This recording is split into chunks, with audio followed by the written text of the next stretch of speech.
আজি আপোনালোকৰ ফালে বতৰ কেনেকুৱা? আমাৰ দেখিছে না একদম পুৰা ৰ'দ ওলাইছে, বহুত ভাল লাগিছে দেই। এই দুদিন মানে একদম বতৰটো ইমান ডাৱৰীয়া কৰি আছিলে ন, বৰষুণ দি আছিলে, তেনেকৈ মনবোৰ ভাল নালাগে। আৰু আজি ধুনীয়াকৈ ৰ'দটো ওলাইছে, এতিয়া ভাল লাগিছে। আৰু ছোৱালীজনী আনিবলৈ ওলাইছোঁ, স্কুলত ৰাতিপুৱা দেউতাকে থৈ আহিলেগৈ, এতিয়া তাইক আনিবলৈ ওলাইছোঁ। ভাত পানী খালোঁ। আজি মই কাম এটা কৰিলোঁ। কি কাম কৰিলোঁ জানেনে? শ্বেয়াৰ মাৰ্কেটৰ একাউণ্ট এটা খুলিছোঁ। তাকে 100 পাৰোঁ, 200 পাৰোঁ, 300 পাৰোঁ, যেনেকৈ পাৰোঁ ইনভেষ্ট কৰি যাম বুলি ভাবিছোঁ। তাকে এতিয়া কি হয় আৰু ট্ৰেডিংটো আমাৰ নিচিনা মানুহৰ কাৰণে ইমান ভাল নহয় বুলি শুনিছোঁ।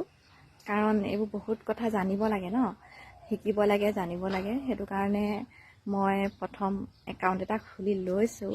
তাকে কেনেকৈ পাৰোঁ আৰু কৰি যাবলৈ চেষ্টা কৰিম। আপোনালোকৰো যদি কিবা ইনভেষ্টমেণ্ট আইডিয়া আছে মোক জনাবচোন দেই কমেণ্ট বক্সত।